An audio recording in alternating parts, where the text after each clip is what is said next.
जय हिंद दोस्तों, excellence coaching institute Nigoi में आपका स्वागत है। देखिए, आज हम आपके लिए लेके आए हैं जो है प्रकाश का अपवर्तन। इससे पहले पार्ट 1 में मैंने पढ़ाया था। पार्ट 1 ये है, पार्ट 2 ये है, पार्ट 2। पार्ट 1 में, इससे पहले पार्ट 1 में मैंने पढ़ाया था प्रकाश का अपवर्तन। अब आपको हम पढ़ाने जाए प्रकाश का इससे पहले हमने आपको पढ़ाया था प्रकाश का परावर्तन, और आज हम आपको पढ़ाने जा रहे हैं प्रकाश का अपवर्तन। देखो किस आधार पर, देखो जब हमारे पास, जब हम किसी प्रकाश को, प्रकाश का अपवर्तन क्या कहता है, वो प्रकाश का अपवर्तन जो है इसलिए है जो है कि प्रकाश की किरण के एक माध्यम से दूसरे माध्यम में जाने पर वह अपने मार्ग में विचलित हो जाती है। इसको हम क्या कहते हैं, जो विचलित होने की घटना होती है उसे हम कहते हैं प्रकाश का अपवर्तन। जो विचलित होने की घटना है उसको हम कहते हैं प्रकाश का अपवर्तन। ठीक, जैसे कि आप यहाँ देख रहे होंगे, यहाँ पर ये हमारे पास एक माध्यम है, ये हमारा एक वायु माध्यम है। हम प्रकाश को किसमें भेज रहे हैं, वायु में। ठीक, वायु में। ठीक, तो वायु में जो है हम सबसे पहले क्या में देखेंगे, वायु में डालेंगे। यानी प्रकाश का एक माध्यम से दूसरे माध्यम में जाने पर, अपने मार्ग में विचलित हो जाने पर, इस प्रकार की घटना को हम प्रकाश का अपवर्तन कहते हैं। जैसे यहाँ पर एक प्रकाश किरण है जो क्या है, आपतित हो रही है। क्या हो रही है, आपतित किरण। वो दूसरे माध्यम में क्या है, अपने मार्ग से, मतलब जो भटक गई, अपने मार्ग से विचलित हो गई है। जाना चाहिए यहाँ पर अपवर्तित किरण को, जा कहाँ रही है, जा हमारी नीचे गिर रही है। ठीक, यानी कि थोड़ी जो है, इस देखो वायु और कांच में, जब प्रकाश किरण वायु से कांच में जाती है, वायु से कांच में जाती है, तब जो है, यानी विरल माध्यम से संगन माध्यम में जाती है, तब जो है थोड़ी प्रकाश किरण एक नीचे के लिए झुक जाती है। ठीक, इसलिए देखो ये हमारा, ठीक, अब देखो हाँ यहां तक। अब इसमें एक आता है आपतन कोण और परावर्तन कोण। अब आपतन कोण क्या है, आपतन कोण क्या है, जैसे देखो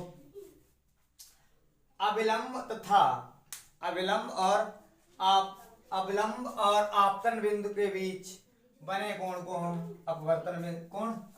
देखो हम आपके लिए बता रहे थे आपतन कोण। आपतन कोण क्या है, देखो अपवर्तित किरण और अवलंब दोनों के बीच बने कोण को हम कहते हैं आपतन कोण। क्या कहते हैं, आपतन कोण। ठीक, अब आता है हमारा परावर्तन कोण। क्या आता है, परावर्तन कोण। अब आता है हमारा अपवर्तन कोण, अब आता है अपवर्तन कोण। अपवर्तन कोण कहां बनता है, देखो ये हमारा अपवर्तन कोण है। ये क्या है हमारा, इतना अपवर्तन कोण। कैसे, देखो आपतित किरण और अविलंब दोनों के बीच बने कोण को हम कहते हैं अपवर्तन कोण। क्या कहते हैं, अपवर्तन कोण। ठीक, इसी आधार पर देखो मैं एक बार दोबारा फिर से रिवाइज करा रहा हूं। देखो प्रकाश का अपवर्तन, यानी प्रकाश का एक माध्यम से दूसरे माध्यम में जाने पर वह प्रकाश की किरण अपने मार्ग से विचलित हो जाती है। इस प्रकार की घटना को हम प्रकाश का अपवर्तन कहते हैं। ठीक, तथा इसके दो नियम दिए हैं। इसके दो नियम हैं, प्रकाश के अपवर्तन के दो नियम हैं। ठीक, पहला नियम कहता है अपवर्तित किरण, आपतित किरण, अपवर्तित किरण तथा आपतन कोण, वो आपतन बिंदु पर अविलंब तीनों एक ही तल में होते हैं। यानी कि आपतित किरण, ठीक, अपवर्तित किरण, ठीक, तथा आपतन बिंदु। आपतन बिंदु कहां, ये हमारा आपतन बिंदु। ठीक, तीनों किसमें होते हैं, एक ही तल में होते हैं। आपतित किरण, परिवर्तित आपतित किरण और अपवर्तित किरण और आपतन बिंदु तीनों एक ही तल में होते हैं। ठीक, दूसरा नियम क्या कहता है, दूसरा नियम कहता है, देखो दूसरा नियम कहता है किन्हीं दो माध्यमों के लिए तथा एक ही रंग के प्रकाश के लिए, कोई दो माध्यम है और एक ही रंग का क्या है, प्रकाश, एक ही रंग के प्रकाश के लिए आपतन कोण कीजिए साइन, आपतन कोण कीजिए साइन, तथा अपवर्तन कोण कीजिए साइन। आपतन कोण यानी आपतन कोण साइन, साइन थीटा ऐसे बोल सकते हैं इसके, ठीक। इसके आधार पर आपतन कोण साइन मतलब जो है आपतन कोण कीजिए साइन तथा अपवर्तन कोण कीजिए साइन। जैसे आपतन कोण हमारा ये है आई और अपवर्तन कोण ये हमारा आर, ठीक, का अनुपात एक नियतांक होता है। जैसे यहां पर देखो दिख रखा है, यानी कि sine i upon sine r बराबर नियतांक, यानी अनुपात का मतलब होता है भाग, यानी किसी का चीज का किसी में भाग हो उसे कहते हैं अनुपात, ठीक, नियतांक ये कहता है। अर्थात देखो इस नियम को, अपवर्तन के द्वितीय नियम को हम स्नेल का नियम भी कहते हैं। अपवर्तन के द्वितीय नियम को हम स्नेल का नियम कहते हैं।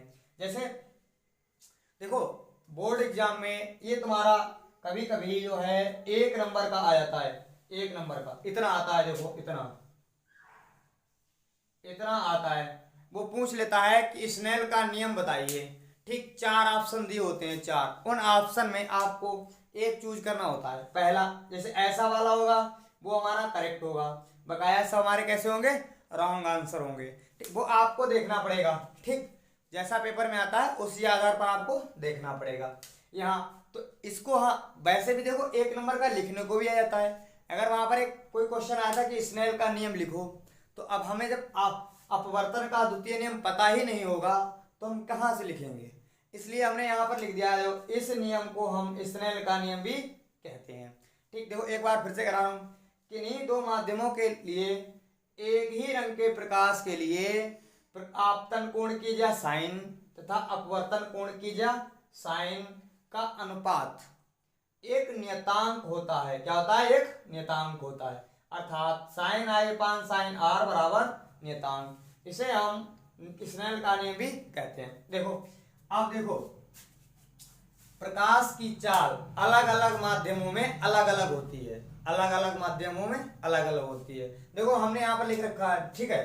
देखो यहाँ पर हमने सबसे पहले लिख रखा है वायु, वायु का लिख रखा है। देखो वायु, वायु में प्रकाश की चाल सभी को पता होती है, 3 गुणा 10⁸ मीटर प्रति सेकेंड, ये होती है हमारी वायु में प्रकाश की चाल, ठीक। दूसरा आ गया हमारा कांच में प्रकाश की चाल।